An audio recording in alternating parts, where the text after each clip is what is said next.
Study number 36 आती है हमारी। Mister Amitabh Dutta. First question क्या कह रहे हैं हमारे को? As per the provision of foreign exchange management act mister Alex Johnson is A. तो मिस्टर एलेक्स का हमारे को रेजिडेंशियल स्टेटस बताना है। तो एलेक्स इसके अंदर क्या कर रहा था हमारा?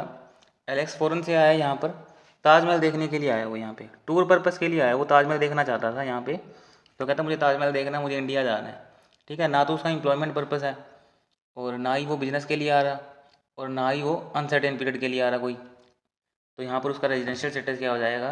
पर्सन रेजिडेंट आउटसाइड इंडिया ही रहेगा, चाहे वो इंडिया के अंदर कितने भी दिन लगा जाए, वो तीन पर्पस उसके पूरे नहीं हो रहे। हमारा आंसर आ जाएगा पर्सन रेजिडेंट आउटसाइड इंडिया। तो आंसर हमारा मैच हो रहा है C, person resident outside India financial year 2021। What shall be the maximum amount of advance as per the provision of applicable law that can be charged paid in case of a 3 BHK? 3 BHK हमने लिया यहाँ पे और हमारे को पता है कि हम मैक्सिमम एडवांस कितना ले सकते हैं, सिर्फ 10% ले सकते हैं। तो इस गिवन स्टडी में 3 BHK हमारा 3 करोड़ रुपए का है। तो 3 करोड़ रुपए का 10% कर दो, कितना आ जाएगा? 30 लाख रुपए। तो 30 लाख से ज़्यादा आप एडवांस ले ही नहीं सकते। तो हमारा क्या आंसर आ जाएगा? 30 lakh rupees, answer B. The provision of Riviera Condominium transferred their monthly right to Z1 construction. Has the company complied with the provision of relevant act before transferring its rights to another company? अब आप अपना क्या करता है promoter, अपना चलता काम किसी और को दे सकता है, कोई दिक्कत नहीं है, लेकिन प्रोवाइडेड एक कंडीशन उसको पूरी करनी पड़ेगी। 2/3 अगर अलॉटी की कंसेंट मिल जाए और अथॉरिटी से परमिशन मिल जाए तो प्रमोटर अपना चलता काम किसी और प्रमोटर को ट्रांसफ़र कर सकते हैं। तो चेक करते हैं आप आंसर। 2/3 कहाँ पे आ रहा है हमारा? बी में आ रहा है। Company is required to take prior written consent of 2/3 of allottee and approval from authority. Answer B match हो गया हमारा। तो क्वेश्चन नंबर 4 आता है हमारा। The UAE embassy bought the plot from mister Dutta 25 crore रुपए। Whether a foreign embassy eligible under provision of FEMA to buy a property in India. Eligible है, वो खरीद सकता है, लेकिन उसको परमिशन लेनी पड़ेगी। परमिशन किसकी लेनी पड़ेगी? Ministry of external affair. तो मिनिस्ट्री ऑफ एक्सटर्नल अफेयर हमारा आंसर आ रहा है सी में। After getting permission from the ministry of external affair the foreign embassy can buy the property in India. Question number 5। The loan is taken by mister Aarav from his father mister Amitabh is credited to his NRO account. Is there any duration prescribe within which period loan is to be paid. ये 1 साल की limit होती है हमारी, 1 साल के अंदर आपको ये पैसे वापस करने होते हैं। The loan is to be paid within 1 year. Direct question था ये। तो डिस्क्रिप्टिव क्वेश्चन क्या कहता है? Mister Amitabh Dutta gifted is self acquired farm houses to both of his son mister Dhruv and mister Aarav living abroad. अब मिस्टर अमिताभ है, वो gift करना चाहता है अपना फार्म हाउस, और आपको पता है कि नॉन रेजिडेंट जो होते हैं वो इंडिया के अंदर प्रॉपर्टी तो खरीद सकता है, लेकिन अदर देन प्लांटेशन और farm house and agriculture land. अब आप अपनी एग्रीकल्चर लैंड उसको कैसे दे दोगे जो फॉरेन में है? तो यहाँ पर हमारी रेगुलेशन 3 लग जाएगी।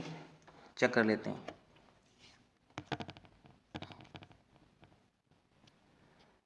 As per the regulation 3 foreign exchange management act, NRI OCI acquire कर सकता है immovable property in India other than agriculture land farm house plantation activity.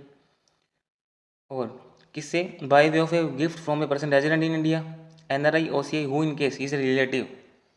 Specify the case through inheritance, NRI OCI can acquire the immovable property in India. Dhruv and Aarav are both NRI हैं, दोनों ही NRI हैं। तो Amitabh Dutta can not give farm house to them, prohibited है, क्योंकि ये FEMA के अंदर फार्म हाउस तो आप दे ही नहीं सकते। सेकंड पॉइंट क्या पूछ रहा है हमारे से? Mr Dhruv gifted his farm house which he received from his father to his cousin living in Canada. अभी अपन ने पढ़ा है रिलेटिव होना चाहिए वो,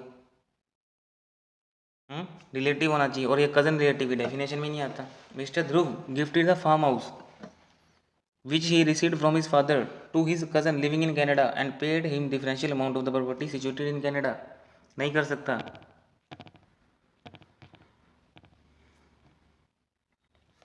फेमा के अकॉर्डिंग एनआरआई ओसीआई में transfer any immovable property in India to a person resident in India.